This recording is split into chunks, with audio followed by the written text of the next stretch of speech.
So, herzlich willkommen. Heute haben wir zum ersten Mal unser Video auf Deutsch und als erster und besonderer Gast haben wir den Dr. Ottmar Broda, unser Zweitvorsitzender von dem Verein Mongos München e.V. Schön, dass wir heute Zeit zusammengefunden haben und ich freue mich auf unser Gespräch. Das Erste, was ich dich gerne fragen möchte, ist, du warst in sehr vielen Ländern und Gegenden unterwegs und in der Mongolei warst du 3-mal mit deinem Auto bis dorthin und zurückgefahren. Was hat dich unsere Heimat so beeindruckt? Oder die Menschen waren es, die Naturlandschaft? Also wenn ich an die Mongolei denke, dann denke ich immer auf die endlosen Weiten, den azurblauen Himmel, die wilden Pferde, die Kamele, die Reiter, die Menschen und die mandeläugigen Schönheiten dieses Landes. Ja, mich hat die Mongolei immer schon interessiert, schon als Junge in der Schule, wenn das im Geschichtsunterricht ging über Genghis Khan, das war für mich schon ein Zauberwort und da habe ich schon nachgeschaut, was mit diesem Mann überhaupt, was es da auf sich hat. Und alleine dieser Name war schon für mich Reiz genug zu sagen, ich muss mal dieses Land, wo der Mann herkommt, mal anschauen. Und das war also ein Traum, den ich schon lange geträumt habe und den habe ich mir dann zum ersten Mal im Jahre 2004 erfüllt und bin mit meinem Geländewagen, einem Land Rover Defender, mit meinem Freund das erste Mal in die Mongolei gefahren. Die Route führte uns von hier über Deutschland, Tschechei oder Tschechien, dann rüber nach Polen und von dort über Lettland, und dann direkt nach Russland. Von Russland sind wir dann über Moskau über den Ural runtergefahren bis hinter den Baikalsee und dann von Ulan-Ude senkrecht runter nach Süden, bis wir in Ulaanbaatar waren. Und in Ulaanbaatar, das war also erst einmal die Hauptstadt und dann haben wir erst mal ein paar Tage dort verbracht und von dort haben wir die Gegend also erkundet. Mhm. Interessant für mich war vor allem auch das Kennenlernen der ganzen Kultur, die Menschen, wie die Menschen dort leben, wo sie leben. Wir waren in den Jurten eingeladen, wir waren in Nationalparks. Ich habe mir auch in Ulaanbaatar im Nationaltheater Vorführungen angeschaut. Das hat mich sehr interessiert. Vor allem, ich bin da jetzt kein Fachmann, aber diese Kehlkopfgesang, der Unterton, Oberton oder dann die ganzen gymnastischen Vorführungen, Schlangentanz und dann vor allem auch das Orchester mit Instrumenten, die wir ja hier gar nicht kennen. Ja. Aber die haben eine wunderschöne Orchestermusik gemacht, also ich war sehr beeindruckt davon. Mhm. Die nächste Sache war, also wie gesagt, die Natur, dann die Essenskultur auch. Wenn ich heute in einem fremden Land bin, dann esse ich nicht Schweinshaxe, was ich hier in Bayern oder in Deutschland bekomme, sondern ich esse die einheimische Nahrung. Es geht auch an vom Trinken. Ich werde immer bestellen ein Bier, bitte von der lokalen Brauerei, ja. Aber nicht von Brauerei aus Spatenbräu oder Löwenbräu, sondern wir werden ein lokal gebrautes Bier haben. Genauso, wenn es ums Essen geht, esse ich auch das, was die Einheimischen dort essen. Also wir haben Pferdefleisch gegessen, wir haben die Ziege in der Kanne gegessen. Alles war das sehr delikat. Und das ist ja der Sinn der Sache, dass ich meine Reise mache, um eben diese Leute, das Leben, die Kultur, die Gepflogenheiten, die Gebräuche von denen kennenzulernen. Mhm. Das war immer meine Maxime, egal in welchem Land ich war. Und was ich dann noch auf meinen Reisen Erfahrung gemacht habe, weil ich ja dann angesprochen werde, was du willst in die Mongolei und du willst dadurch, als ich, durch in Mittelamerika, da durch Nicaragua und Guatemala, hast du da nicht Angst? Dann habe ich gesagt, nein, ich habe keine Angst, denn wenn ich Angst hätte, dürfte ich überhaupt nicht mehr wo wegfahren, denn dann müsste ich auch Angst haben, wenn ich in München im englischen Garten spazieren gehe am Abend. Und das hat er also bewahrheitet, man muss aber einige Prinzipien beachten und das heißt immer etwas zurückhaltend, nicht auffallend, ich will nicht sagen devot, aber zurückhaltend das eigene Auftreten. Also nicht herkommen so, ich bin jetzt der starke Mann aus Deutschland und hier bin ich und, sondern immer Höflichkeit an erster Stelle.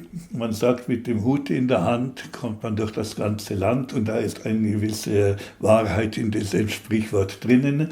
Und das hat sich immer so bewahrheitet und nie irgendwie auffällig etwas zur Schau stellen, was die Begierde eines anderen erwecken könnte. Ja. Das heißt also nicht irgendwie mit einer Armbanduhr, wenn es irgendwie einsamere Gegend war oder abends keine Armbanduhr, kein Täschchen getragen, einfach ganz locker leger und das war immer die beste Garantie, dass man sagt, er hat ja gar kein Interesse, dich da irgendwie zu überfallen oder auszurauben. Mhm.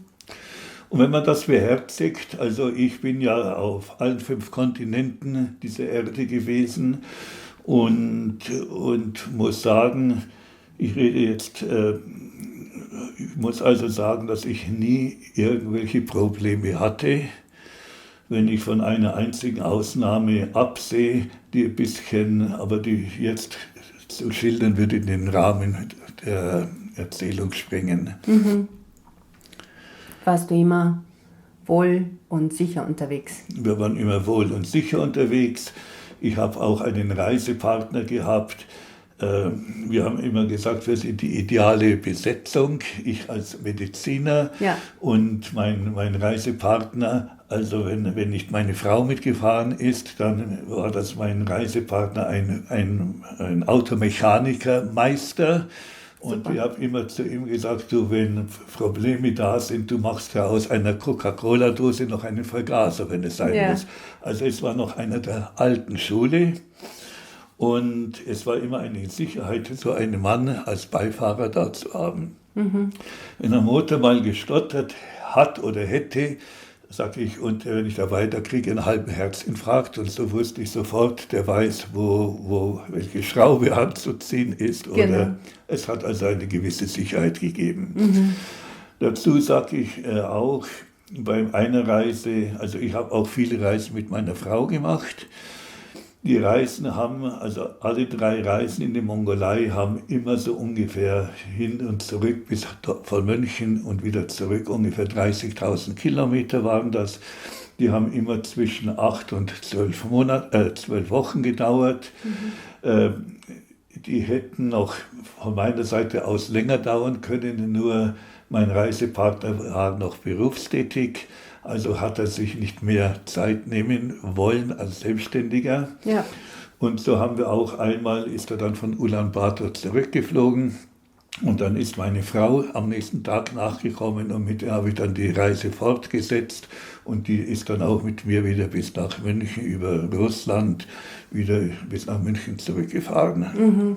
Mhm. Musstest du auch auf den Reisen mit deinem Partner deinen medizinischen Wissen oder Erfahrung mal zum Gebrauch machen? Gott sei Dank nein, aber wir haben ganz strenge Regeln uns selbst auferlegt.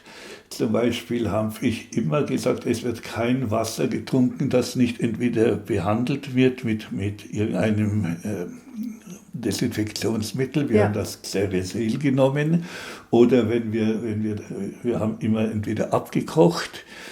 Wir haben beim Salatessen haben wir auch extrem Acht gegeben. Also wir haben in der Richtung nie leichtsinnig gehandelt, sondern immer vorsichtig. Aber ich kann das nur abklopfen. Ich habe keine Probleme gehabt, wo ich mein medizinisches Wissen habe einsetzen brauchen. Ja, super. Du warst in vielen Ländern unterwegs. Wo hat es dir auch bis heute so einen besonderen Eindruck hinterlassen? Ich finde, überall in jedem Ort gibt es gewisse Besonderheit. Aber wo hat es dich am meisten fasziniert? Ja, die Frage ist jetzt deswegen schwer zu beantworten. Es kommt ja darauf an, mit welcher Einstellung man seine Reise macht. Nicht? Ich kann ein Beispiel nennen. Es gibt in Algerien eine Strecke, eine endlos lange Strecke von 1200 bis 1500 Kilometer, die sogenannte Tagesroute. Und die ist sowas von, ich sage jetzt nicht langweilig, das Wort kann ich nicht hören, die ist so etwas, je von welcher Sichtweite man das sieht, für mich war die hochinteressant. Man sieht praktisch gar nichts wie nur den blauen Himmel und wie am Horizont die Erde mit dem Himmel verschmilzt. Und wenn man aufs Autodach steigt, was ich auch dann gemacht habe, sieht man die Krümmung der Erde. So eben ist das. Für die anderen stinklangweilig, für mich war so etwas faszinierend. Also auf diese Frage zu antworten, ich kann nur sagen, auf die Einstellung kommt es drauf an. Der eine sagt, für den ist das furchtbar langweilig und für den anderen ist das alles faszinierend und für mich sind das faszinierend. Und ich kenne eigentlich gar keinen Ort, wo ich nicht gesagt habe, da hat es mir nicht gefallen. Ja. Darum kann ich auch nicht etwas speziell herauskristallisieren von den schönen Sachen. Ja, das ist wirklich schön. Ich bin auch in deiner Meinung. Wie kam es eigentlich dazu, dass du so eine große Leidenschaft zum Reisen hast? Oder hat es sich entwickelt? Oder hast du das von der Geburt an im Blut? Das weiß ich selber nicht, aber ich weiß nur, also von daheim habe ich das nicht, denn auch in der Familie war das nicht, aber ich habe das immer schon im Blut gehabt, die Reise, und habe ich schon als kleiner Junge in der Schule, war Erdkunde immer mein Lieblingsfach. Und ich konnte schon, wie viele Länder in jedem Kontinent sind, und ich war immer ganz begeistert, wie auf einmal im Erdkundeunterricht Schwarzafrika oder Afrika dran kam, endlich das Schwarzafrika. Und da war auch vom Anfang Afrika immer mein Lieblingskontinent. Und da bin ich schon als Junger mit einem Freund nach Kenia geflogen. Dort haben wir uns das billigste Auto, das wir auftreiben konnten. Und dann haben wir in unserem Biwakzelt in der Serengeti übernachtet, was strengstens verboten war, weil man musste bei Sonnenuntergang aus dem Nationalpark draußen sein in einer Lodge. Und wir haben uns dann praktisch in einer Senke versteckt und das war für uns also Abenteuer pur. Nicht, und dann war ich mit ihm auch auf dem Kilimanjaro oben. Also ich will so sagen, der Drang, etwas zu erleben, wie du auch sagst, richtig, ein Abenteurer war ich dann, aber im sicheren Stil. Ja. Und dadurch, dann wurde Afrika uninteressant, weil ja dann praktisch dort die ganzen Bürgerkriege, Revolten, Rebellionen waren. Und dadurch habe ich mich dann eben nach Fernost begeben. Und dann war eben diese Mongolei, und da sagte ich ja schon, als Kind habe ich den Namen Genghis Khan zum ersten Mal gehört. Und da habe ich sofort nachgeschaut, was war mit dem los und in dieses Land, wo er herkommt. Also das würde mich auch interessieren. Und so habe ich also von der Mongolei dann geträumt, bis ich mir dann diesen Traum in Erfüllung machen konnte. Ja, und du warst 2004, 2007 und wann das letzte Mal? 2010. 2010, in 3 Jahren. Ja, Rhythmus, also 3 ne? Jahre. Und warum unbedingt mit dem Auto? War diese Abenteuerlust oder brauchst du oder suchst du nach ja, Abenteuerlust und gewisse Risiko. Warum nicht auf dem Pferd bis dahin oder im Flugzeug bis in der Mongolei und dort, Na, also auf dem Pferd wäre ich nicht geritten, da wäre ich schon lieber auf einen alten Esel geritten. Nein, also warum ich mit dem Auto fahre, sicher, es wäre viel einfacher, sich ins Flugzeug zu setzen und in Ulaanbaatar auszusteigen. Sicher gibt es dann auch die Möglichkeit, dort sich ein Auto zu mieten. Aber unser Auto ist so ausgestattet, dass wir nur den Fahrersitz und den Beifahrersitz hatten und hinten ist eine Schlafgelegenheit.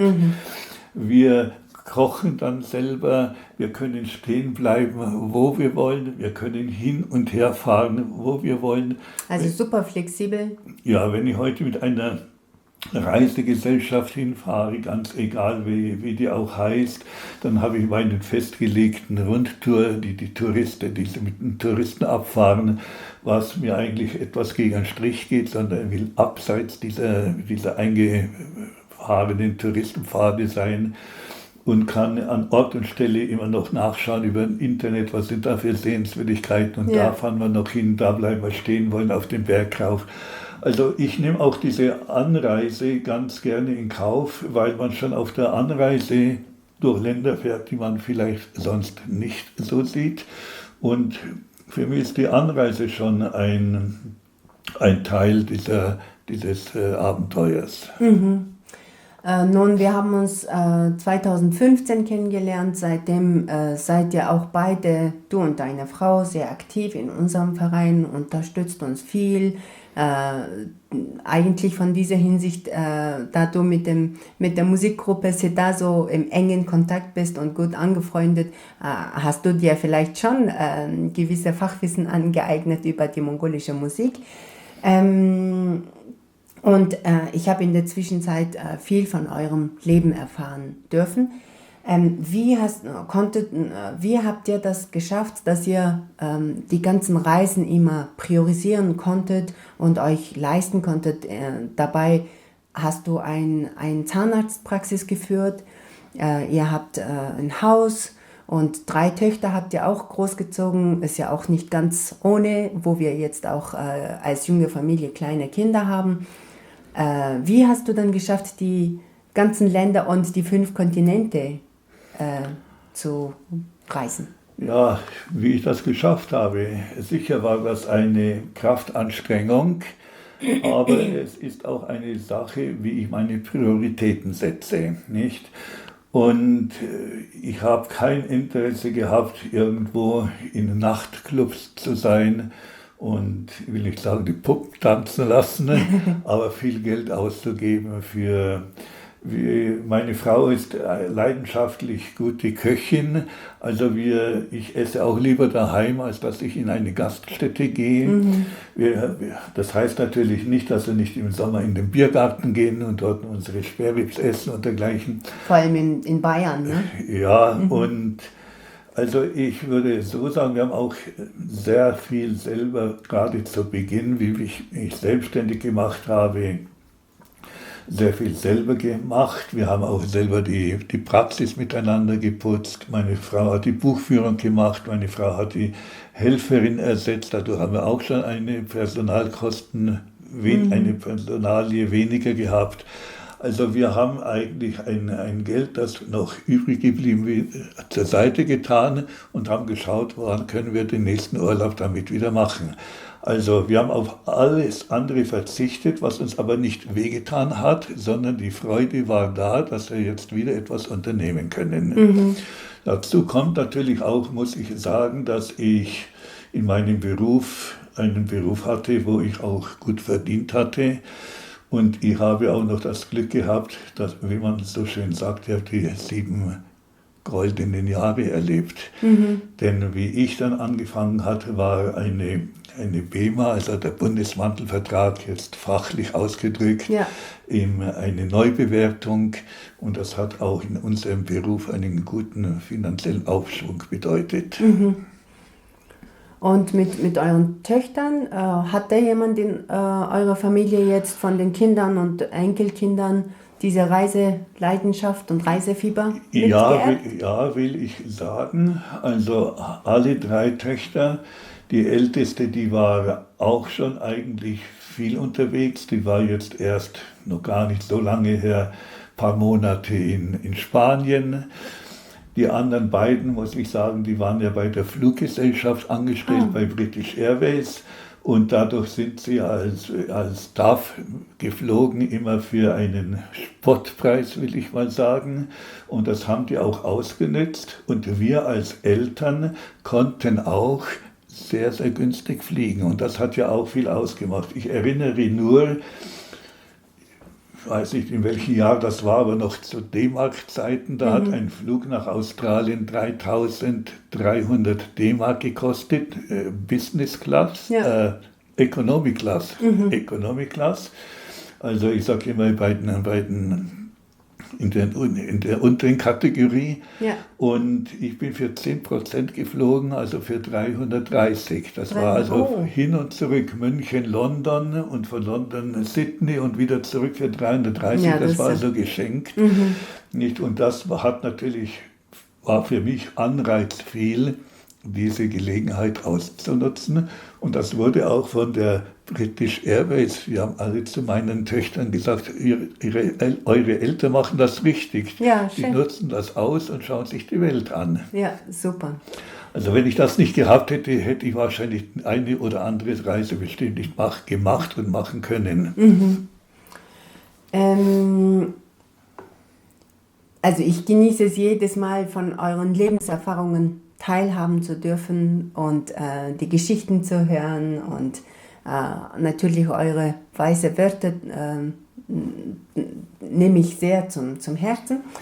Meine letzte Frage wäre, was würdest du, wenn du heute Nacht den 30-jährigen Ottmar treffen würdest, was würdest du ihm auf den Weg geben? Oder? Ja, Jung. Was würde ich ihm als Ratschlag geben? Genau. Ich würde ihm zuallererst sagen, dieses Sprichwort, du lebst nur einmal, ist falsch. Ich würde ihm sagen, du stirbst nur einmal, aber leben tust du jeden Tag. Und das soll er sich zu Herzen nehmen und aus jedem Tag das Optimale herausholen. Und wenn er, so wie ich, praktisch eine Faible für seine Reisen hätte, sollte er jeden Tag genießen. Und ich zitiere Goethe, Johann Wolfgang von Goethe, der gesagt hat, Mensch, sei weise, reise, reise. Ach, schön. Vielen Dank, dass wir dich überhaupt und euch auf unserem Boot haben dürfen. Und auch vielen Dank für das heutige Gespräch. Ich hoffe, unsere Zuschauer können auch viel von deinen Lebenserfahrungen lernen und auf ihrem Lebensweg mitnehmen. Hat mir auch Spaß gemacht, mit dir zu sein. Dankeschön. Und alles Gute und bleibt uns noch lange gesund und gut erhalten. Ne? Das bleiben wir, ja. Danke, alles Gute.